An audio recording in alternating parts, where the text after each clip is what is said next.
So our next speaker is Mona Khalil, and Mona is a legal advisor at Independent Diplomat and an affiliate of the Harvard Law School program on international law and armed conflict.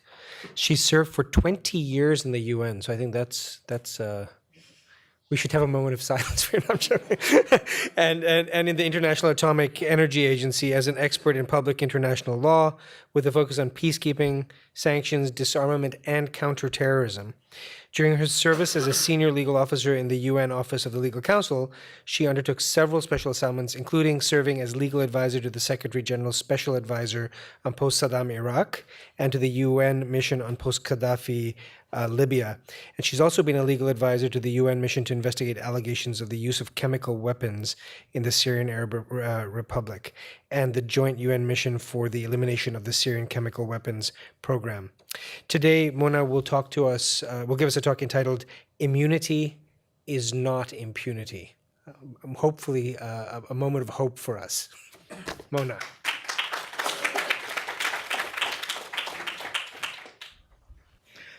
Hi, everybody, and thanks for realizing that Independent Diplomat is not my title, but my organization. The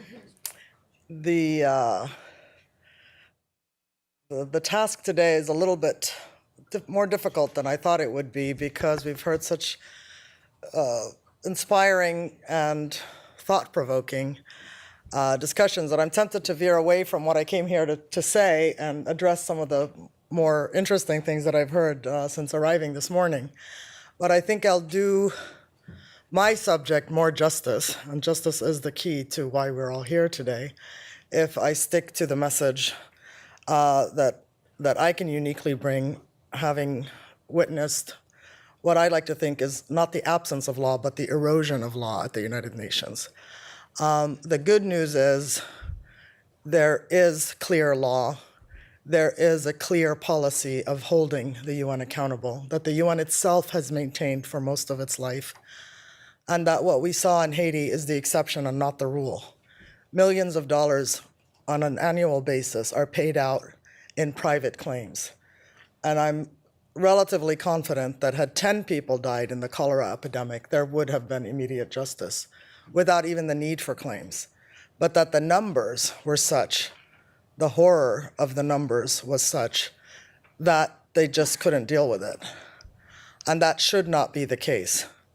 It's the nature of the act, the nature of the tort, and not the number of victims that should dictate whether something is a private act or a public act, or a private law claim, or a policy claim. Even the word public policy claim doesn't even arise in the literature and jurisprudence of the convention.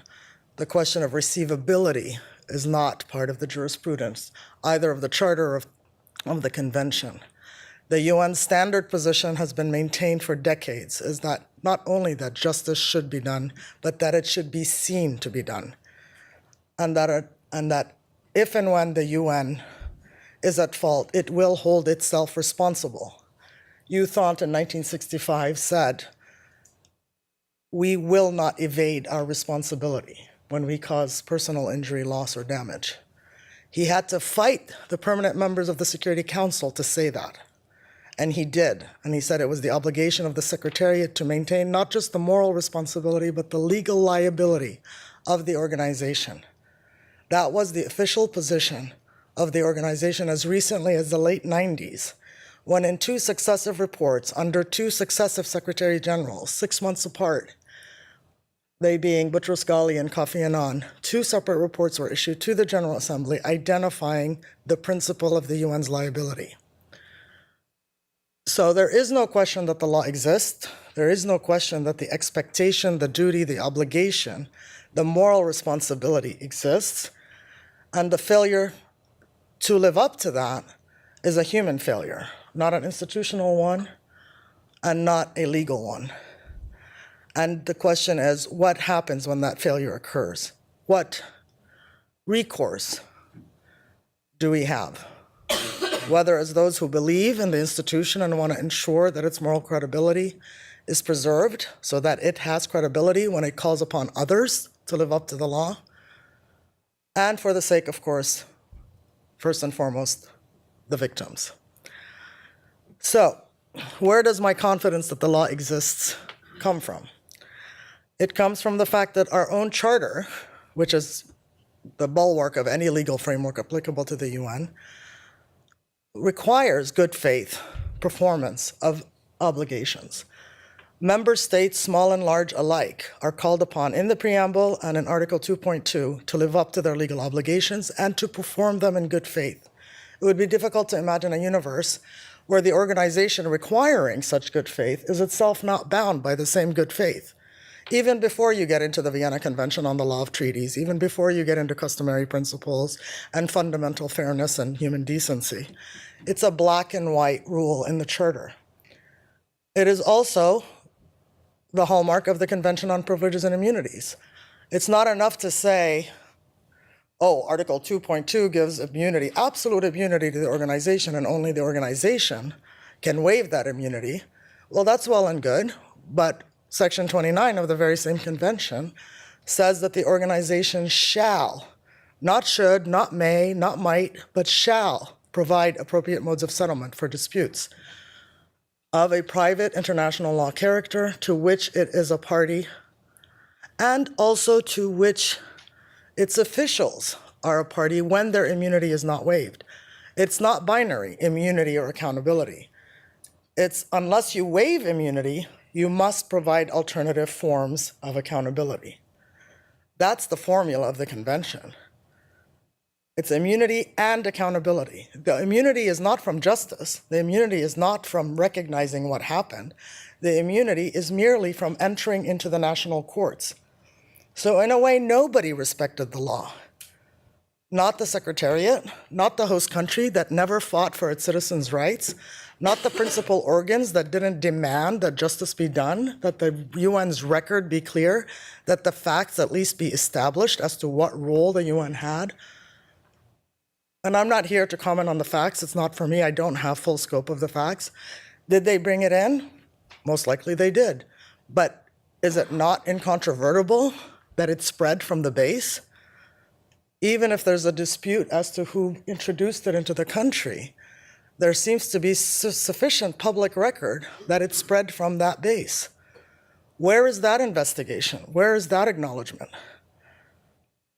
The apology issued in December 2016 merely recognizes the UN's role in dealing with it. There's zero treatment of causing it.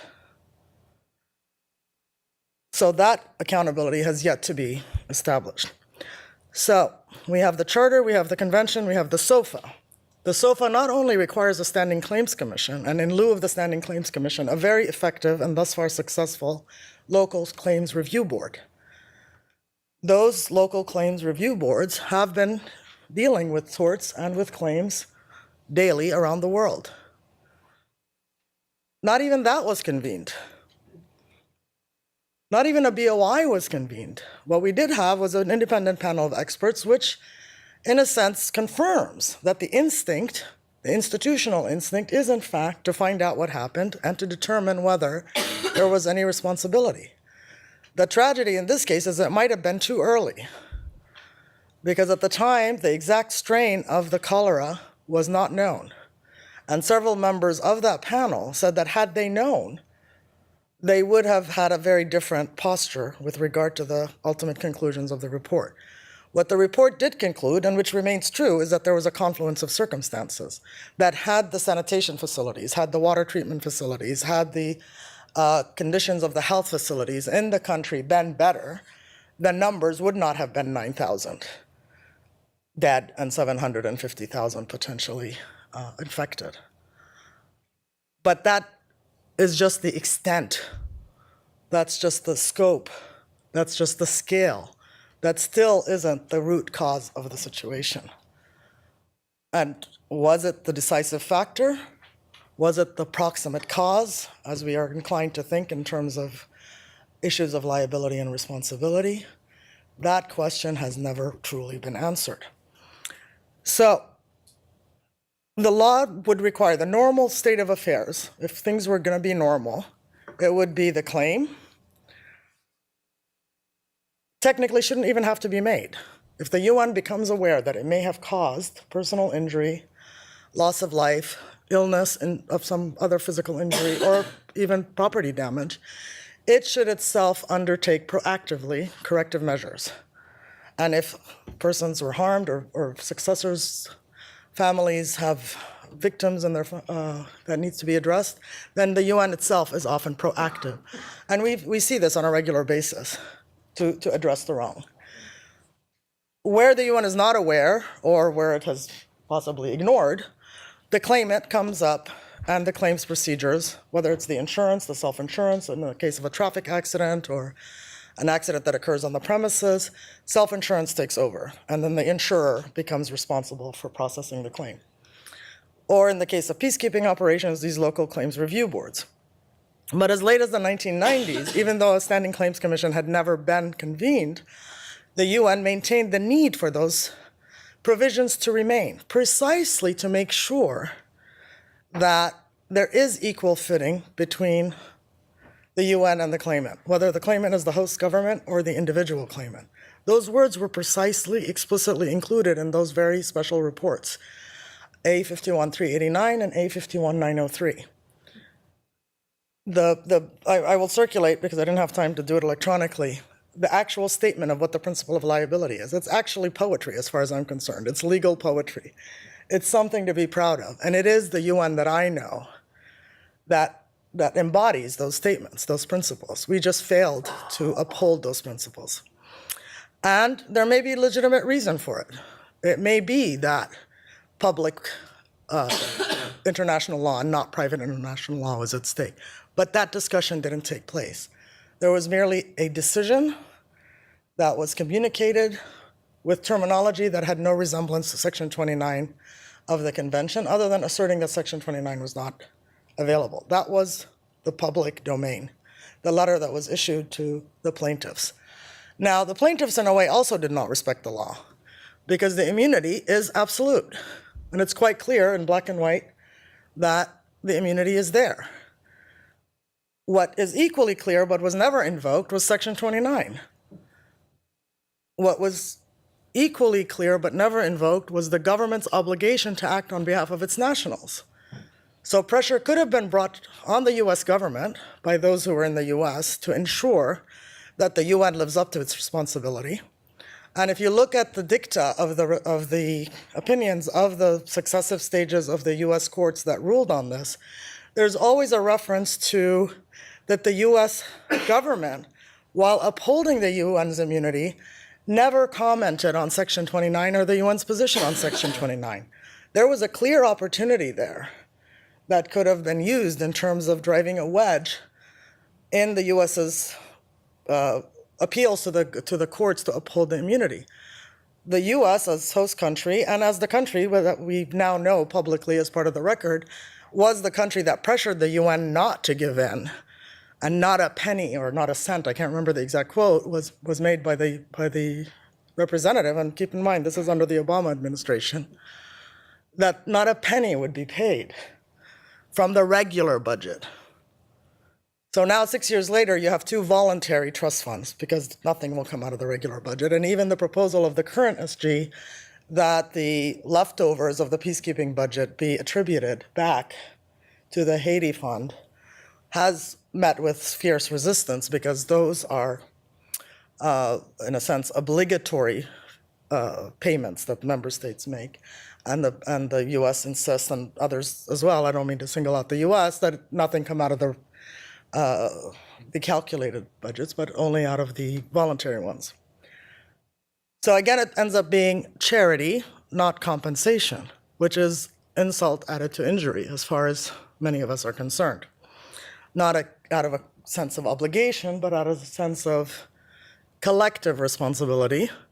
And again, you look at the apology, it talks about the member states should step up. And it's true, the member states should step up, because this was done in the name of we the peoples. And to the extent that no single principal organ and no single member state, host country or otherwise, stood up and said, what's happening here? What's our role here? What's our duty here? They're all technically guilty, at least of being complicit in the erosion of the respect for fundamental principles that the Charter and the Convention uphold. So it wouldn't be too much of a stretch to think that those who not only delayed justice, but obstructed justice, whether it's those in the Secretariat or those in the US government, should be held accountable. Again, and this would be moral accountability, we're not talking about any legal accountability, for such obstruction of justice. The UN framework provides not only that responsibility must be recognized, it sets limits on that responsibility in terms of financial and temporal limits. You have to file a claim within a certain period, and the claim cannot go above a certain number unless further sort of intergovernmental action is required. But in so doing, you're also recognizing the fundamental principle that responsibility can be laid at the foot of the organization. And if and when responsibility is a result of the gross negligence, willful misconduct, or some might say criminal intent, which thankfully doesn't arise in this scenario, but certainly the question of gross negligence could arise on the part of the Nepalese forces in terms of whether or not they properly screened their soldiers before deploying them and whether or not sufficient care was taken in the base itself upon arrival in the country. Those questions have yet to be properly investigated, at least not in the public domain. And if gross negligence is established, and I'm not saying there is gross negligence, but the question should be asked, then even the troop contributing country can be held accountable. And I would imagine the contractor who was paid to maintain those standards of care in the base should also be looked at for some potential recovery of whatever the UN deems the appropriate ultimate compensation. So all of these parties have gotten off scot-free, among them being the host country, other member states, the principal organs. And I'm not saying that this to dilute the responsibility of the Secretariat, because ultimately, by practice and by policy and by example, that is the first and last stop of where the UN's credibility and the UN's position is formulated. But all of the checks and balances failed also, is all I'm saying. Not only did the institutional safeguards, checks and balances fail, but the media failed. And it really wasn't until the human rights community stepped in that anybody even noticed. I mean, those of us who were concerned about this, inside and outside, we were like, somebody's gonna squawk, somebody's gonna scream, somebody's gonna cry, somebody's gonna demand justice, whether it's a member state or, the Guardian or the Independent or the New York Times or whoever it was. But ultimately, it was the special rapporteurs that demanded some attention to the issue. And it was, a couple of years later. When the plaintiffs came forward through their legal representation, there was a bit of an awakening. But given that it came in the vehicle of an immunity challenge, there was, in a sense, a kind of default, like, oh, but the UN is immune, almost reinforcing the idea of this binary, because of immunity, there's no accountability, which is the exact upside down of what the convention says. That because there's immunity, there must be another form of accountability. That's what the convention says. And while it's not a quid pro quo scenario, there are two parallel but coexisting obligations, and one does not absolve the other, or else the convention doesn't make sense. And the agreement has to be read as a whole, in its entirety. Every piece of it has to be upheld. So while one does not require the fulfillment of the other to be a condition of the latter, nor is it that one obviates the need for the other. Quite the contrary, the one mutually reinforces the other to ensure that justice is done without prejudice to immunity. And if you look at the exchange of letters between the Secretary General in 1965 and the Belgian government, he acknowledges the responsibility, he acknowledges the loss of life and the damage to property. He indicates he will not evade responsibility. He indicates the amount that they will pay, and then he says, without prejudice to the immunity of the organization. So the two coexist, the immunity and the accountability. The moral responsibility and the legal accountability coexist. So what we're left with basically are four streams of accountability. Performance accountability. Did you do your job? Did you do it with care? Did you do it with the best interest of those that you're meant to serve? Because ultimately, the mandate that takes us to Haiti is the mandate to protect the people of Haiti, not to harm them. The second is the moral, which is do no harm. The third is legal. If you caused harm, you're responsible for that harm. And the fourth, again, most likely, there's zero question of criminal accountability here. Nobody intentionally caused harm. Obstruction of justice doesn't arise in a situation of civil failure to perform a civil obligation. But at least those four layers. And when all of four of them failed, and at any one point, the host country and or any member state could have invoked Article 30 of the convention, which would have sent the matter to the ICJ. So those who talk about the ICJ is not relevant because it's not available, in this case it is. Had Haiti said what you're doing is not enough, we have a difference, we must go to the ICJ to resolve it, I guarantee you it wouldn't have gotten that far, action would have been taken. But if it hadn't been, it would have gone to the ICJ. And the opinion via the GA, the Security Council, or the ECOSOC would have had to be accepted as decisive, even though it's an advisory opinion, because that's exactly what the convention says. So even when there's failure, the legal system provides recourse.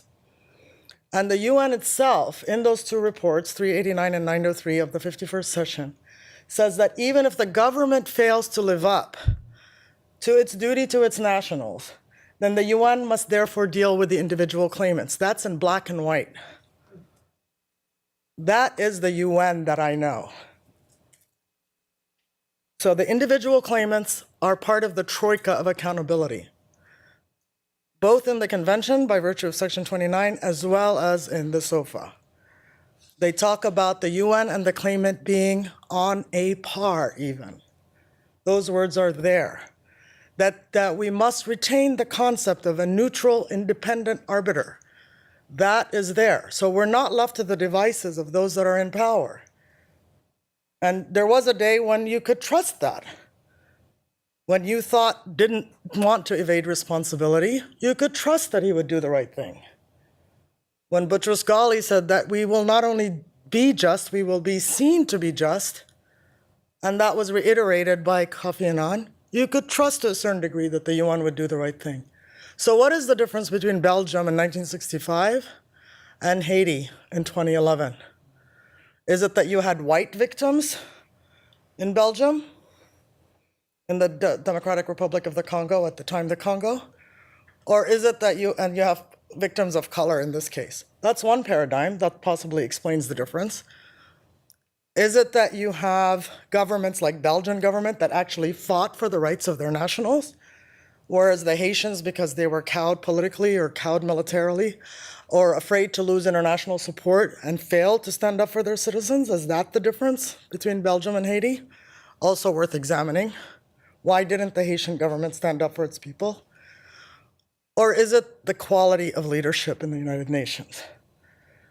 That they were under too much pressure to resist, of too little courage of conviction to resist, or that they themselves felt cloaked in immunity and did not feel that they had to respond to the extent that they were given a way out.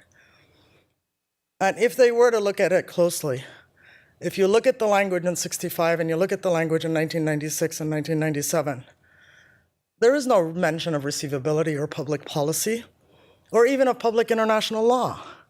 It's a question of whether it is within or outside of operational necessity. If the damage is outside of operational necessity, the UN is responsible. That's what we promised the world. If it is because of operational necessity, and we're distinguishing operational from military necessity as an IHL term, then the obligation doesn't arise because it's as a result of a mandate that is being performed and requires that specific action. You have to show that it's required. And there's nothing about what happened in Haiti that was required. Quite the contrary, what was required did not arise. So that's the formula that was evolved as the basic position of the organization and confirmed time and time again. So my suggestion, maybe revolutionary, is that we don't need a revolution. We need to go back to basics and enforce what we already have. It's quite dignified, it's quite just. We just need to actually remember that those obligations are there and ensure that they're enforced. And when the system fails, there's a fifth form of accountability, and that's public accountability, which also failed in this case. The public didn't care, the media didn't care. And it wasn't until the human rights community cared, and the likes of Philip Alston and other special rapporteurs, that anybody even noticed. And that speaks greater volumes. But finally, we do have that attention. And the question is, will the apology be sufficient? Will the appeal for mercy and humanitarian and charity be sufficient? I hope not. So with that, I'll leave you for the day.